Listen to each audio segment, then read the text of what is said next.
Hallelujah. Maigsoon ato ang nakit-an, nasaksihan ang mga panghitabo sa palibot ug unya dili nato kini dili kita malipay or naay mga butang nga makababag sa ato ang pagduol sa Ginoo. Welcome back to Born to Praise TV channel. We are created to praise and worship God. O ninitak na sa kabuntagon mga igsoon, atong ablihan ang mga pulong sa Dios na makita sa Juan Kapitulo 15, versikulo 11. Juan chapter 15, John 15, chapter 15, verse 11. Doon na lang tayo usa ka bersikulo mga igsoon na ato ang pamalandungan ninitak na sa kabuntagon. Juan chapter 15 verse 11.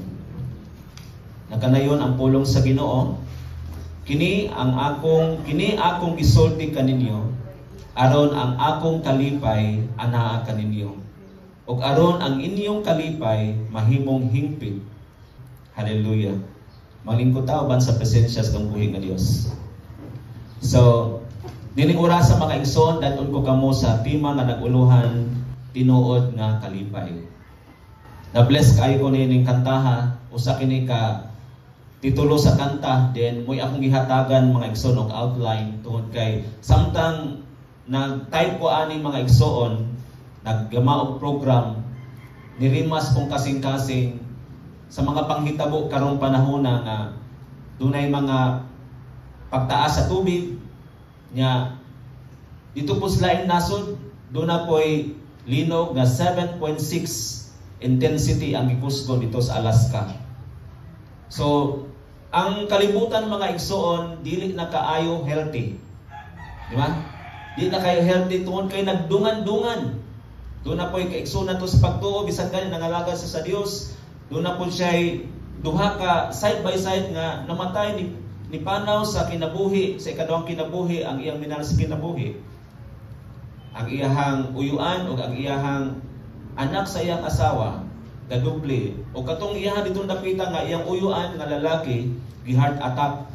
So, murag down kaayo mga igsoon ang sistema. O unya, kung ato nang tagaan og base, dili og di nato, di watay kalipay mga igsoon. No walay kalipay. Daghang po mga tao mga igsoon nagpakita og nangita og kalipay sa kalibutan. Sama sa kwarta, o salapi, dayon kahintang, dayon relasyon o kalampusan. Mao ni tanan naa sa hunahuna sa mga tawo nga nagpuyo nining kalibutan. O para bang ilahang nalintan or para bang normal ratanan ang mga panghitabo sa kalibutan. But don't you know mga igsoon, sa matag panghitabo sa kalibutan kung ato alang biyong gipunting ang atong panghunahuna di kang Kristo makasabota. Tungod kay sa matag panghitabo, doon na na'y mensahe. Amen. Doon na na'y mensahe mga igsoon. The more nga, kung ikaw nangalagad sa Ginoo, pasabton ka sa Dios, why this happening to you? Anong nahitabo ni sa atong kinabuhi? Tungod kay na'y mensahe ang Ginoo. Kay kasagaran sa mga katawhan karon mga igsoon, naghuna-una silang kaugalingon. Wala naghuna-una sa ilang eternidad. Tungod kay naghuna-una lamang sila, nagpangita sa kalipay, nagpangita sa katagbawa din ng kalibutana, sama sa salapi mga igsoon, sama sa ilang mga tagsatak sa mga kalampusan o unsa pa na diha mga igsoon. Apan ang kalipay sa kalibutan dali rang mawala. Right? Dali rang mawala ang kalipay sa kalibutan mga igsoon. Ang tao mga igsoon nangita og kalipay sa kalibutan bisan ganig adlong Domingo. Gi-google nato sa pagtrabaho. Tungod kay kalibutan na. Adlong Domingo atong gihatag ang atong panahon diha sa pangita og kwarta. Bisan gani adlong ipapahulay. Take note, adlong ipapahulay dapat mo pahulay sa presensya sa Ginoo. Kay di wala diha ang atong kalipay, amen. Ang atong kalipay mga igsoon na kang Kristo. Gawas ana mga igsoon, do na pagyoy gipangita ang mga katawhan. Kalipay mga igsoon sa gitagana gidesign ta sa Ginoo mga igsoon sa pagdayeg sa tungbuhin nga Dios. Kining adlaw mga igsoon gidesign ta nga ang Ginoo mao'y atong kalipay mo nang musimba tas Ginoo. Ang Ginoo mo'y atong kalipay mo nang ato asyang atong pamalandungan ang iyang pulong. Mo nang si Jesus nagtudlo sa matag usa-usa kanato may tungod sa tinuod nga kalipay. Unsa man di ay ang tinuod nga kalipay? Tinuod nga kalipay dili magdepende mga igsoon sa kahimtang. Take note, dili magdepende sa kahimtang, sa mga sirkumstansya, kundi magagikan sa atong pakigrelasyon sa Ginoo. Mo ginahinungdan. Once nga doon na kay mga sirkumstansya, mga problema, kana siya magtudlo nimo nga kita maghimong mudutot diha sa Dios. The more kita usikon mga igsoon sa mga sirkumstansya, the more kita muduol sa Ginoo. Ang katawhan nga wala maglong sa kalipay sa Dios, kabalo mo, kung moabot ang mga problema, moabot ang mga pagsulay, mo distansya sila sa Ginoo. Og mao na yung tinuod nga wala nakaangkla ang ilang pagtuo diha sa Dios. Apan kung nakaangkla ang atong pagtuo diha sa Ginoo, bisan unsa nga mga sirkumstansya, kining sirkumstansya gamito nato ni aron nga kitang tanan moduol sa Ginoo. Aron kita tanan mudungog sa Dios mga igsoon, mao ni ang tinuod nga kalipay nga gusto itudlo sa Ginoo sa matag usa-usa kanato. Keyword ana ang atong pakigrelasyon sa Ginoo. Let us always respond mga igsoon sa kulin sa Dios kung makinabuhi. Kay ang gusto sa Ginoo nga ato siyang iangkla atong pagtuo diha ug sa diyang maangkla atong pagtuo diha sa Ginoo bisan unsang bagyo, bisan unsang mga pagproblema, bisan unsang mga pagsulay. Bisan usahay gani mga igsoon wala tay labot sa problema mag-apil-apil ta. Kay pala ingnon concern ta. Pero ang tinuod mga igsoon gituyo to sa Ginoo. God allows that circumstances para nga unsa ta katatag, unsa ta katinag mga igsoon na magsisimba diha sa Ginoo. Bisan gani sa kinabuhi ni Job, di ba? Ang kinabuhi ni Job mo na concrete nga example nga bisan gani nangalagad na siya sa Ginoo. Loyal siya sa Dios. Pero naay times mga igsoon nga ang yawa nag-test sa iyang kinabuhi and God allows it. Gialaw sa Ginoo, nananghin magani ang yawa niya. Naakay igsoon nga si Job, nakay anak nga si Job. So kung na si anak si Job, siya nga matinud-anon siya kanimo.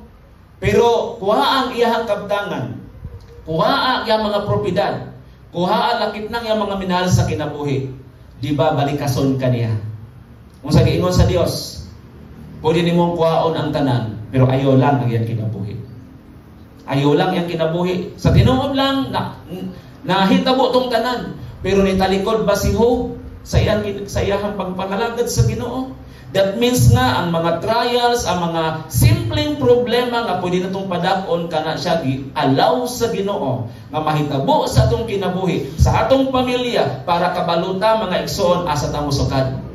Kung ato pa bang takdon mga igsoon ang presensya sa Ginoo kung mahitabo na sa atong mga kinabuhi, kita tanan mga igsoon gitawag ta sa Ginoo aron ta malig-on. Wala ta gitawag sa Dios aron ma-defeated ta.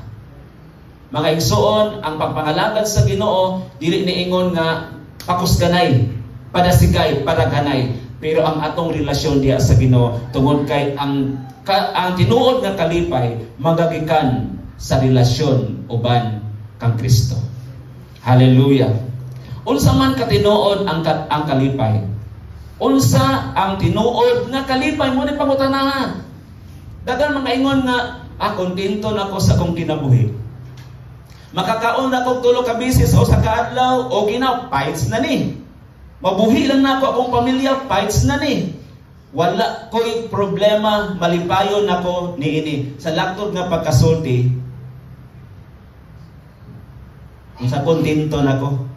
Is that the real meaning of happiness? Na? Before na to ansiron kining pangutanaha kaning unsa ang tinuod nga kalipay, ako sang i-compare or i-distinguish. I-compare na ko mga igsoon ang happy o ang joy. Ang happy mga igsoon, malipayon ka kung naa kay friends tapad nimo. Malipayon ka kung naa ang imong uyab. Nagkasinabot mo sige, wala problema. panahon sa problema, happy pa ba ka? Dili ka happy. Happy ka kung naatanan mga butang ni abot sa imong kinabuhi, malipayon ka.